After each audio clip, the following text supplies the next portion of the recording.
So we were finally at the point where, okay, this is at a equal for both teams. Hey, come down to this video shoot. Okay. Dope. This is the day to sign. I get down there. Yeah. Put the paper out. First thing he says, literally. All of my, I just want all of my chips. What's going on with you, ladies and gentlemen? Welcome back to Artistry Ascending right here at Track Life. You know who I am. I'm your man's the meticulously multi-talented Mark W. coming at you one more time yet again. How are you? Today is another special event. I have another friend with me. She goes by Lisah Monah, aka She's Dope. I affectionately call her my sister in rhyme. How are you doing today, young lady? I'm good. I'm happy. I'm so grateful that you're here today. Peaceful time of my life. I'm good. What makes it peaceful? Just I have everything I need. Ooh. Okay, we're about to put a pin in that one. You have everything you need. I need to get on your level. Yeah. Today, we're talking about women in entertainment. Specifically, the different set of rules, because we know there are rules in entertainment and things we have to abide by and things we have to do to conduct ourselves. Yeah. But I've noticed, and I've been paying more attention to, that women have a completely different set of rules in addition to what everybody else has to go through. Mm-hmm. And as it relates to hip hop, it seems like it's even more strict, that you guys have to do a certain thing, look a certain way, act a certain way for you to, one, be taken serious, to get spins, mm-hmm. and to advance in your career. Mm-hmm. So if you guys don't know, rapper extraordinaire, performer to the nine. Look, this is how I met Lisah Monah. We were on the same bill for a Black House music show. Right. And I think it was a multiple headliner thing. Yes. Right. Yes, so yes. There were, I think, 3 headliners. Me, you, and I can't recall. Doesn't matter, because yes. here's what I'm getting to. There was, when I get on somebody's show, Bill, I go through the set list of people who's going to be performing, and I follow them. Right. I think you were the only person on that set list that actually followed me back. Mm-hmm. So I was going through the catalog. I was like, okay, we'll see how it looks on stage. She went on before me, and I was worried. I was worried. I was so worried because you brought in so much flair and pizzazz, and then you hit them with some of the old school joints, had them grooving and dancing, and then seamlessly transitioned into your song. Can you give me like a little bit of back history to your introduction to hip hop, how you got into it, and some of your inspirations?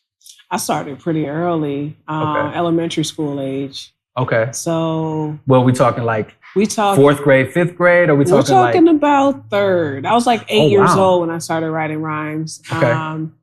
And the way I started is I would change the words up of a song that was already out and make it mine. So same cadence and everything. Right. So I pretend like I'm on the song with them too. Okay. And eventually I started writing my own, and then I asked cousins to join me because I was scared to rap by myself. So I was in those kind of groups.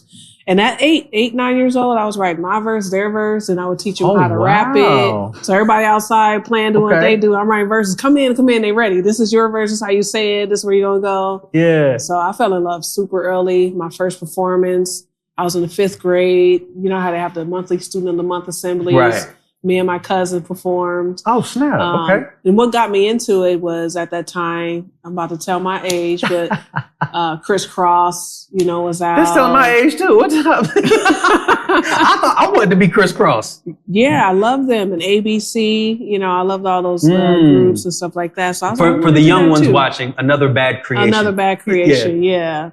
So I told my mom, I want to do this. And they started putting me in talent shows. Oh, wow. I remember being like 10 and performing at nightclubs, and they would keep us in the green room.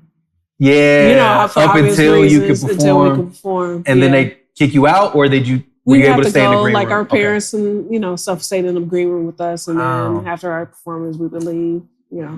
Okay, so what made you take it seriously, actually take that next step into quote unquote professionalism? I just couldn't stop doing it. I couldn't get enough of it. And the older I got, the better I got. Oh yeah, obviously. You know, and beast, ladies and gentlemen, beast. And then just more women started coming out too. So it went from kid groups to seeing women rapping. Okay. And I was like, oh, okay. So there is another lane. When the Brat came out, I lost my mind. Yeah. Because I was a super tomboy and she was dressing the way I like to dress. Right. And then TLC dressed the way I like to dress. So it was game for me. It was like free game. Like, okay, this is what I'm going to do. And I just stuck with it. So I heard TLC, the Brat. You didn't mention Light. MC Light. Yeah. And I have to say that because when I first heard you, that's who came to mind immediately. I hear that often. Yeah. It's that tone of voice and that presence that you have when you start rapping. Commanding. It's very commanding. Yeah. Like if you're not paying attention beforehand, and I've seen recently at the Black House Music Show, the tribute show, I remember the bar was talking loud, because this is what happens when you're at a bar in a showcase. They were talking loud, and as soon as you started rapping, I think, was it the He's So Good sample? Good sample, yeah. When you started doing that first bass hit, and then you spoke, silence. Like everybody was paying attention. So the power in your voice is what I heard immediately. It's different. It's different from when I'm talking and when I'm performing. I know it's like, I've had people tell me, if I didn't know you personally, I would have thought you were like some kind of like hardcore thug kind of chick. What? Just listening to your music, like, oh, she's this, that. And then you meet her and it's like, oh, she's like two different people. But, you know, Lisah Monah, Black Ice, my former name, like those are my alter egos, you know. Those are the arrogant side of me. It's a confidence, proud of what I do. Like when I'm performing, I want people to see what I can do. This is what I've been working on my whole life. Yeah. And you drove here, and I don't care if it was to see me, but you drove here, you paid your money. I want to give you what you came for, you know what I'm saying? Love to hear that. See, performers take note, because if you are on stage and you're half-assing it, you're not giving it your all, get off the stage. You don't belong in the same room. Take note, ladies and gentlemen. So let's get into it. So you start taking seriously. We have your inspirations. MC Light, that's no slouch. Yeah. The Brat, energy powerhouse for real. And then TLC, the first, was it multi-platinum girl group? I think so. But going along those lines with TLC, we know them famously to have a hard time with how they navigated throughout that space. Can you explain for the men at home that might not understand the different set of rules?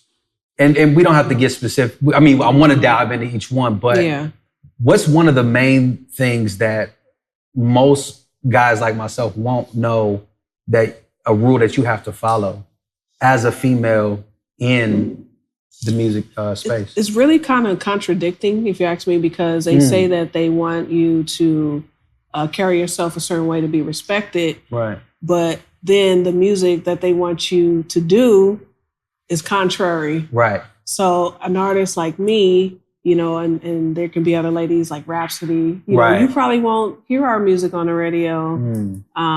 I definitely haven't heard anything from her, but artists, I haven't heard Rhapsody ladies who rap like us, we don't really get that shine. Right. But then the opposite side, the other females is, you know what I'm talking about. Their lyrics are, you know, more edgy, it's more sexualized and stuff like that.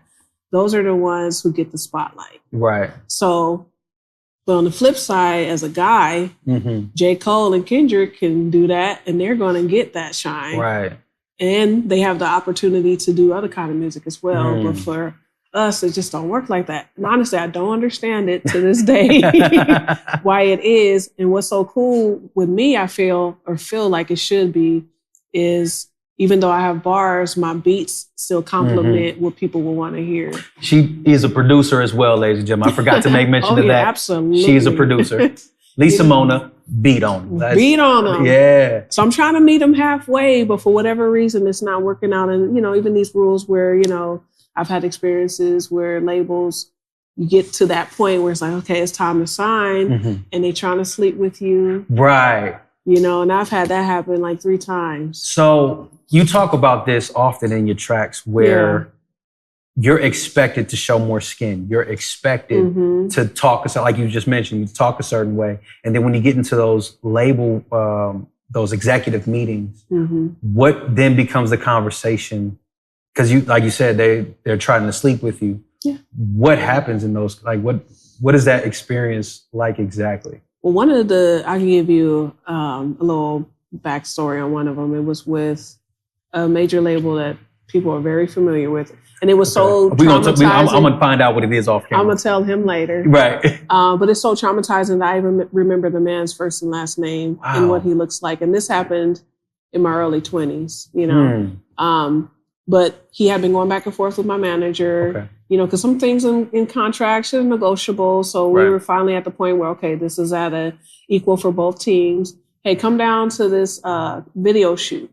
Okay. Dope. This is the day to sign. I get down there, put the paper out. First thing he says, literally, are you fuckable? Get out right now.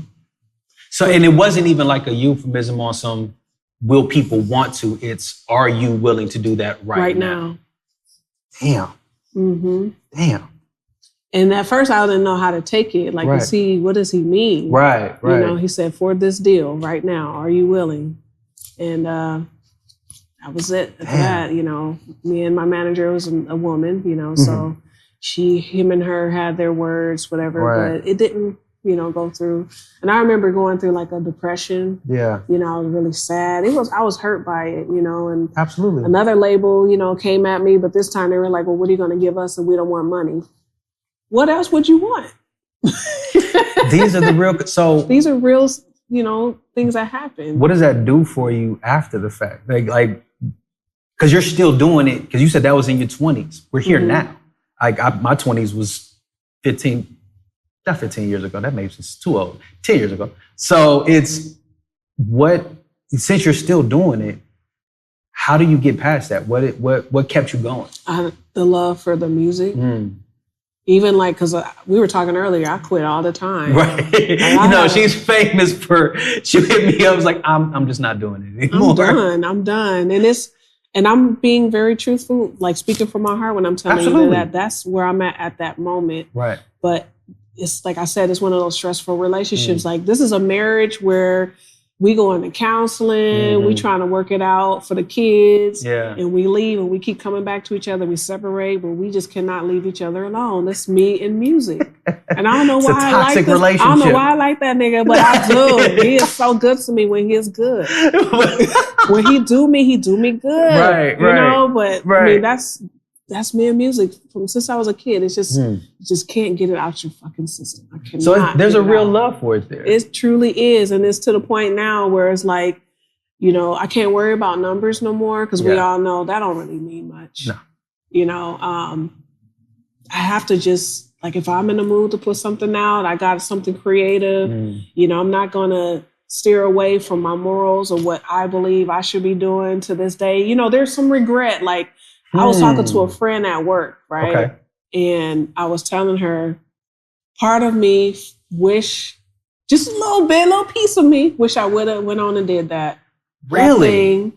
If I knew my future would be, please listen to my demo.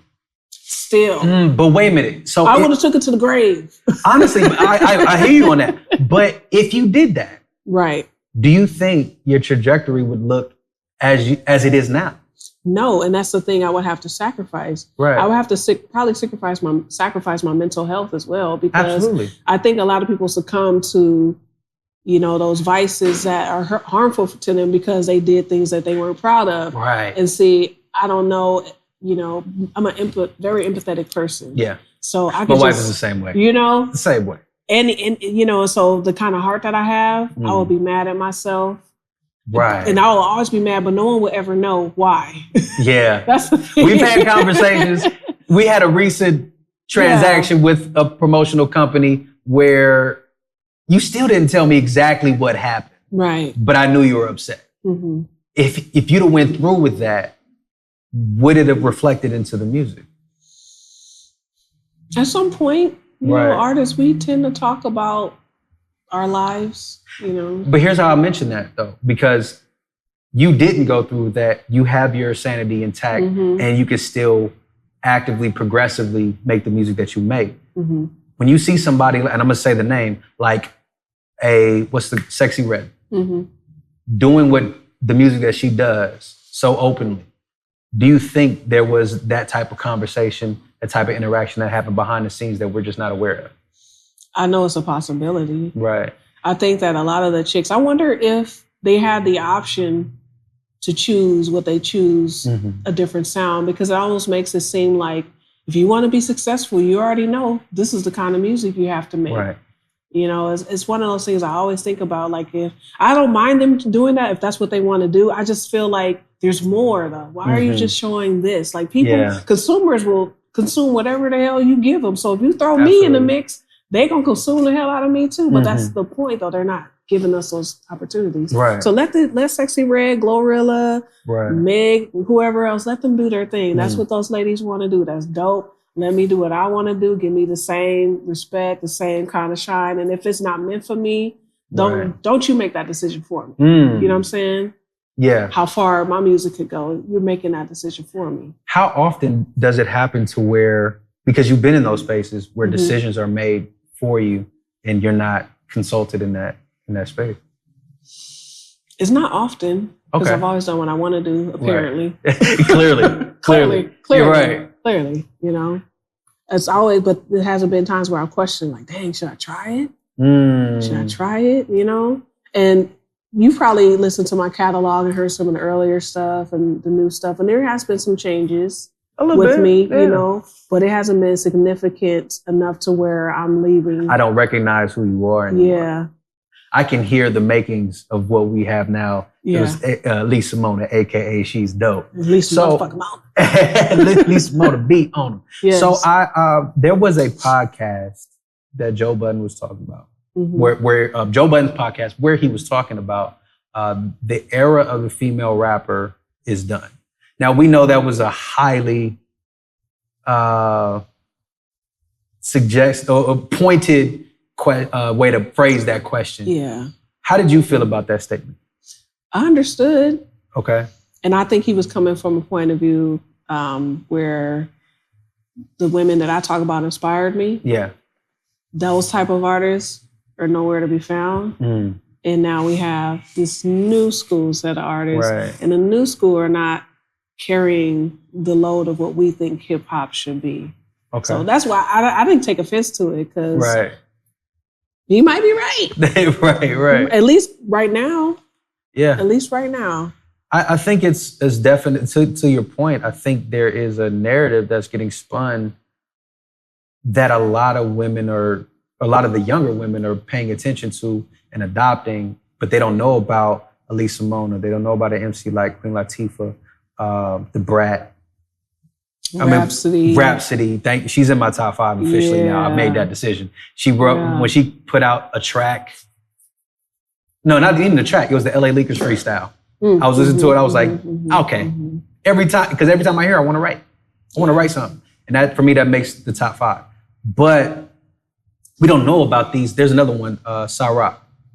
And there's another one too, Chica or something. Heard this one. Chika, I want to say. I haven't heard this one. But she would fit right in there. Right in that mix. You gonna have to tell me about that and send me a link later on. But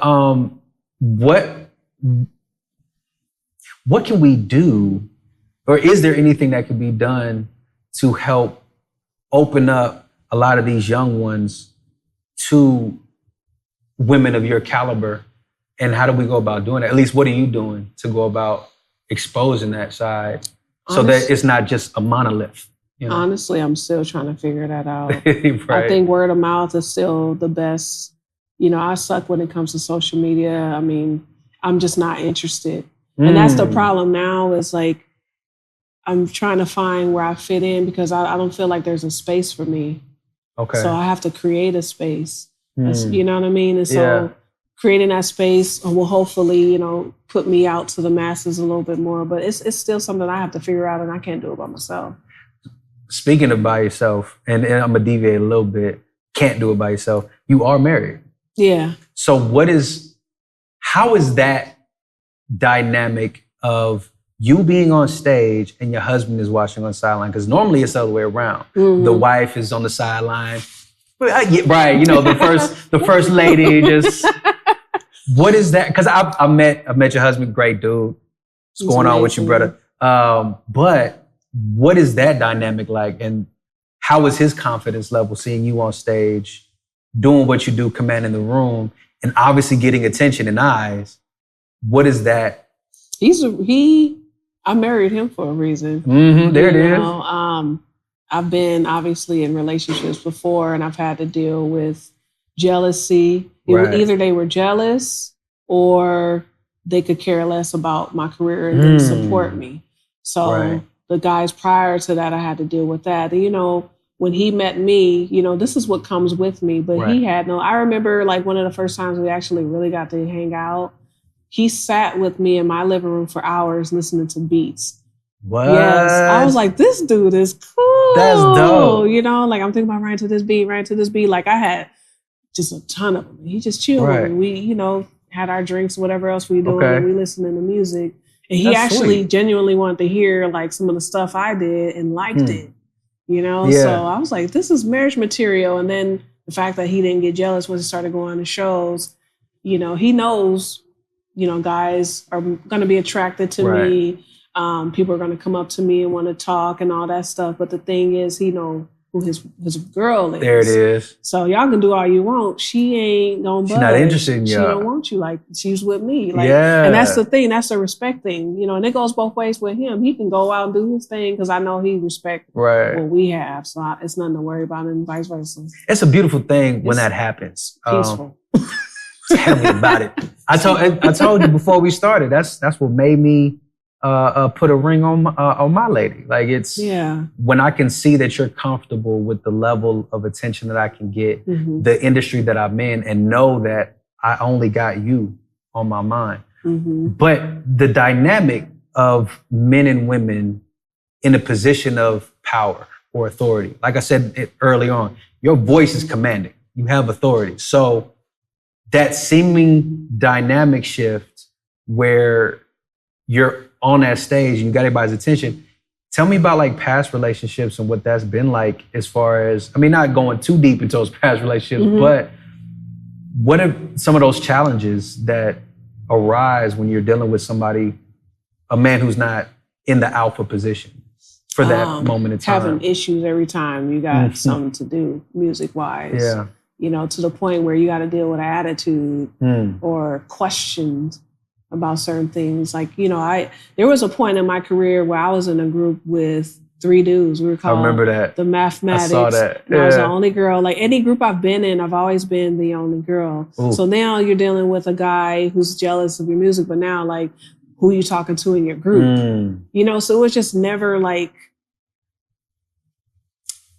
it was too much. Yeah. It was too much. It's like, this ain't worth it because this is how it was. This is what I was doing before we met. And that's what confuses me is like, how are you going to get with someone? That's like hooking up with a stripper. Like, I want you to stop stripping now. Yeah. Well, you knew I was, popping in and doing before. I met Obviously, This is what we met at the strip club. This is what we did. Or, whatever. You knew what I was doing now. So you got to deal with it. You brought up something where you were in a group with other guys and you're only girl. How often do you have to combat, because this happens, especially in our community, how often do you have to combat the narrative like, oh, she's sleeping with everybody in that collective? That's so crazy. Never came up. Really? I don't think I ever had to deal with that. That's dope. Look, that's a rarity. Now you're making me think, like, was anybody thinking that though? Like, I'm not talking about in your collective. I'm talking about outside. No, that's what I mean. Yeah, like, I'm like, oh shoot, I wonder if I ever put out that about that or energy. People ever just question, like, I wonder if she with one of these dudes. Or whatever. I could tell you the comfort level being with the guys. All that crap I was dealing with these labels and stuff. Right. Now I got 3 dudes in my group. Like it was a like I felt protected. Now that's dope. These guys respected me so much, like, and looked at me like, you are so dope. You know what I'm saying? As an artist, I was just dope to them. Like, my friends would talk about it. I was like, man, we got the best female rapper in our crew. You know what I'm saying? So whenever we were out and we had to do business stuff, I never had to think about my safety or what kind of crap conversations I was gonna have to deal with, because these guys was like, run up, you know? Yeah. I dare you. Because everybody was crazy. Even the shortest one was the craziest one. They typically are, though. He was crazy. Yeah, they typically are, like that little man complex. Oh, yeah. Like, challenge me if you want to. I'm going to jump up and knee you in the chin. He was a chihuahua. You spoke about safety. Yeah. We know that's important, but how are you able to tell? Because like you and I, like when we met at the show, we had no prior interaction other than Instagram, like, hey, this is dope. This is dope. How do you know when someone's safe to let that guard down? Time. And to be honest, you still really never know. Like, I think everybody's still kind of like, even you a little bit. That's fine. I respect it. I think look, next time you send me a track to mix, see how safe you feel. No, go ahead. No, it just comes with time and you know, how often we engage with each other. I get a really good feel for you. And not just at shows, though. You know, you got to get to know somebody on a personal level. Absolutely. Because, you know, we all are kind of different when we're in our element. Absolutely. To where we can be a little bit more vulnerable. And just conversations, and you find you have a lot of things in common, and it helps that you're married as well. Like there's certain things that makes me comfortable. Okay, this guy, you know, he has and the way that you view women, you know, how you talk, and your music too, the kind of music you do too. Because when I was growing up, I had a tainted image of men for a long time because, you know, at the times I'm coming up, you know, bitch, oh, you know, she sucked this, you know, like so it was constantly just degrading, you know. So for a long time, I remember being young and thinking, like, guys, rappers don't like women. Wow. How could you imagine? Imagine a little girl sitting here falling in love with this music, and like when the guys rap, like, you know, West Coast guys, you know, especially, you know, and my family loves Dre, Snoop, and you know, all this stuff you're hearing, and it's like, dang, but they don't like women. So what's it gonna be like? Deep. Yeah, you think that. That's deep. All right, so last piece I want to talk about. Yeah. You are also a mother, whose record I just mixed with your boy Rio, Kid Cool, right? Kid Cool. It's a great song. Can't wait for y'all to hear it. Tell me what the name of the song is. What I am. Who I am. Yeah. It was a WH. I got it right. I mixed it, mastered it. I'm proud of that one. But as a mother, how often do you think about your reputation as you traverse this industry, and as your son gets into the industry, how will the way you represent yourself shape him? That's actually something I've always thought about before I even had kids. Okay.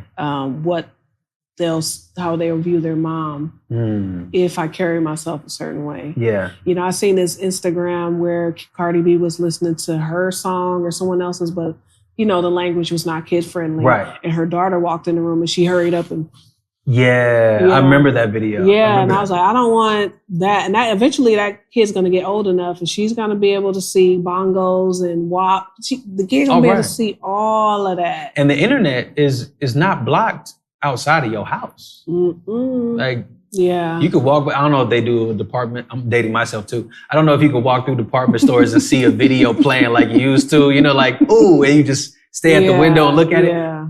But the internet is not blocked everywhere you go. So they're going to see it. Yeah. I always think about that. And then I think about how I want my sons to view women too. Right.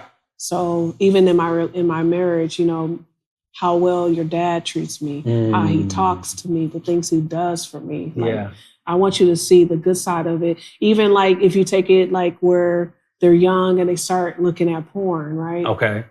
I don't want your first experience of sex, you think that's what it's like, what you see in porn. Thankfully, it didn't. I have very strong women in my life. My grandmother, my mom, my aunts, my cousins, my aunts and cousins on both sides, very strong. So it didn't shape how I looked at women. But that was my first experience with sex. And that could mess some people up, you know, especially if their mom is the one peddling that image. Yeah. What, I know it's important to you, but like, what, is there a message you want to give to other women that's not really concerned about that right now? No. Okay. I they know. I'm sure they're well aware. If I'm thinking about it, most mothers, we're gonna think about that our instinct. Right. But they're in an environment or part of an industry that they just got to get ready to explain to them if that kid has questions. Yeah. Just be ready for the conversation because they know it's coming. Absolutely. They know what they're doing. I don't need to tell no grown ass woman what to do. Okay. No suggestions. Okay. It's too late anyway if you're already doing it. Absolutely. Yeah, it's already exists. The internet is written in ink. It's too late. Not in pencil. Just real quick though, I do want to say that, so I work in education. Yes, you do. And so yes. The high school looks different. Back then I think that there was some kind of dress code and now there's none. Like there's girls walking around. I'm seeing cheeks. I'm seeing camel toes. I'm seeing stomachs. I'm seeing and I know this to be true, but camel toe is done on purpose, right? There is no accidental camel toe, right? Yeah. Okay. Cool. You're laughing, and that means I don't know. I think some people. Look. I understand that some stuff can't be helped. I think, but if you know it can't be helped, change your clothes. Change your clothes. Okay. That's all I'm saying. All right. Just maybe they don't care. They're used to it. They're like, well, shit, you know what? Yeah. Poof. Not the poof. The imagery in that just boom. Boom. But I'm saying, like, these girls think that like this is cool. They too wrapped into what they're seeing online. Yeah. And these videos and stuff. Like it's the imagery that's they really into it. I mean, even the guys, but not so much. Guys are always kind of like the worst is just pull your pants up. I am a victim of that. I come from that. The whole cheek? No. Okay, I'm talking about like the Nas sag, where it's my waist is here and it's just like sitting. Yeah, some of them got the whole, the whole cheek. It's just like almost right to the cheek. And do you have a belt on? I do. Okay, I don't get it. Right. Why aren't you using it? Why aren't you using it? Like they get pants that anyway. I don't. And we're like, so we're in the office. And we're like, dang, are we dressing like them or are they dressing like us? Like these kids. Yeah. It's a trip, man. Like how big of an influence. And I was like, I just wish that there was more of us out there. Like I went to a beauty supply and this lady, I remember had on like a long coat. It was a nice jacket, for work and stuff like that. Okay. And this lady was telling me, you are beautiful. You look so nice. You're so nice. Yeah. You look like a lawyer. And I told her what I did, and she was like, "Oh, you letting these kids know how to dress. You showing them how to do it." And I said, "Yeah, they need to. They need to see this. They do need to see it. Do you think Clout has a lot to do with who they pay attention to?" Yeah. Yeah. Absolutely. So we gotta get you some more Clout. We gotta do a lot of stuff. But that energy that I used to put in years ago, there's a flame that's going out. Like I have. Oh, that's just to tell you, like, just a little peek. You heard Liberated. Yep. And I said, I've been distracted lately and lacking interest. Right. And I just don't want to do it no more. But I still got it. And that's why I keep doing it. Because I'm like, I'm so dope, though. Yeah. She's dope. So my album is called Disengaged, right? A lot of my album titles are like where I'm at. You got, Can You Hear Me Now? You got Lyrics Matter. Because I'm like, you still need to give a shit about what you're saying. Yeah. And you got the most famous unknown because people know me for rapping. Like, why you ain't famous?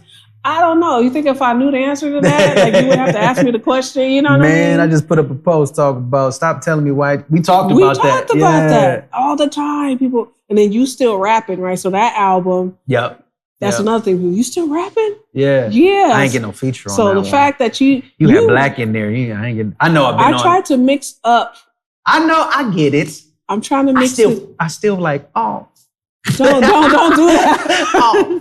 Don't do that. Like me, That's how I feel when y'all put out albums and I don't have a beat on there as a producer. You got to be. That's how I feel. Black put out, I don't know how many albums out. And I hope you watch this Deltron Black because you can put out another album and I don't have no production on there. See, we just family talk right now. But y'all couldn't jump on my songs though.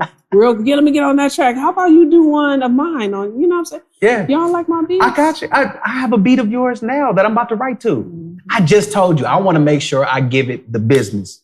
I don't want to just do a 1-2 like, yeah, all right. Okay. Yeah. Okay. Don't give her the lazy doodle. I'm not going to get... Give it. You gave her the LD, the lazy doodle, didn't you? That's what you did. Yeah, this has been an excellent conversation. I appreciate it. Is there anything we missed? No. What's the name of the next album again? Disengaged. Disengaged. Do you have a date for that? Not yet. Okay. Do you have a Mark Dove feature? Nope, she don't. It's not even done. I can throw a Mark Dove feature. I got to see where you at. Like, what you feeling. Yeah, no, you're right. What kind of music? That's what we did for, what's the last track what we did the music video for? It feels good. It feels better. Feels better. We actually sat in the car and like, you played me a few tracks. And that was the one that like, no, I'm feeling that one right now. So we might have to have another one of those sessions. I'm gonna have to do one of those sessions. Or I can send you like, we'll talk about that after. Yeah. But sorry, we did. Yeah. So I'm still working on that. It's just, It's just gonna be a. So no date yet, but. No date yet. Do you have a direction for it? Yeah.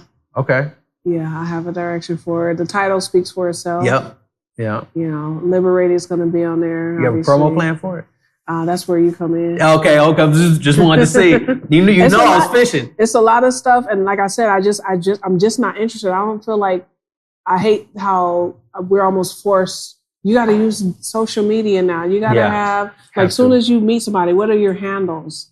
And I'm like, why is this the only way? Like that's what I'm so frustrated with because some of us have other stuff to do. Like there was a time where I wasn't married, where I didn't have kids, and like I was performing all the time. Right. I was busy. And like if social media was around back then, I think that it would just be bananas. Right. But I'm not interested. I'm just not interested. Another stage of life. I got a lot of work to do with that. If I want to like, it's almost like if you don't have it, you're in trouble. Yeah. So I'm trying to remember that. Gotcha. And I'm constantly going to have to work on that. Y'all don't always have to be on me. Anybody who follow me, like my numbers, I don't care. I really don't. I know you don't. Hey, here's one thing that you didn't mention, and I'm going to say it for you. You got a lot of placements. Yes. A good amount of placements in syncing. Yes. We might have to have you come back to talk about that. Because you know I'm interested in getting that. Because that's a bag. Now, I'm not going to say it's passive. Because you do have to work it. Yeah. But that's a bag that I think a lot of people in our demographic are not thinking about. Like all these past songs, especially for somebody like you who makes their own beats, you are cleaning up shop, but like more can come in and it's kind of a free range and free for all. It's free, you know, to be honest, how long have I been doing licensing?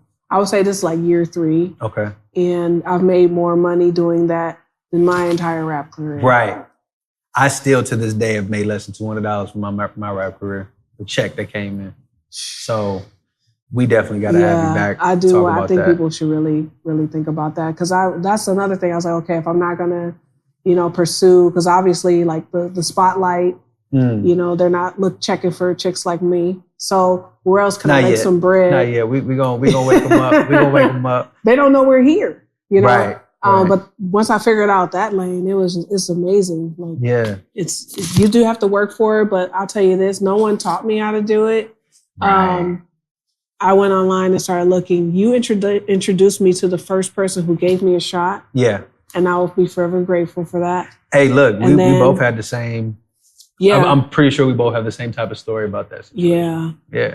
But once things started, you know, stop moving, I was like, well, I can't stop there. It's got to be more. And I'm the type who will go, I'm not going to ask, I'm going to go and look myself. Yeah. So a lot of the stuff that I do, I literally look for myself. I read, you know, this is the time with the internet, you have so much access, you know, people just feel like, there's no reason to say I don't know no more. You can't do that. Yeah. Like, even if I want to learn like what you do, I know school will probably help me a lot more. But until I go to school, I'm going to go online. I'm a big advocate of YouTube University. Yeah. I'm a big advocate of that. Most of what I know, at least on the visual side, is from YouTube. Just sitting there for hours. I still do it now. So much at our fingertips. So much. Yeah. We got to have you come back and talk about syncing, because I think that's, and I think we might roundtable. Darius, I think we're going to have to roundtable that. Before we run out of tape or digital cards, we're going to end it here, but this won't be the last time we see you, right? We'll arrange it to where we can get our schedules lined up, because we're both coming from long distances. Yeah. Lisah, thank you for coming. I know it's a long drive. And you brought your son here with you. He got to see you in action. He wanted to tag along today. I'm surprised. That's awesome. Thank you for stopping by. And for you at home, thank you for stopping by. Track Life, tracklife.com. Make sure you subscribe, like, share it with a friend. If anything you heard sparked any type of conversation, let's talk about it in the comment section. We are not opposed to getting in a healthy debate or healthy education session. Thank you for stopping by. Artistry Ascending. I am your man, the meticulously multi-talented Mark W. Coming at you one more time yet again. How are you? Until next time, tap in with me. You know I tap back. Peace. All of my, I just want all of my chips.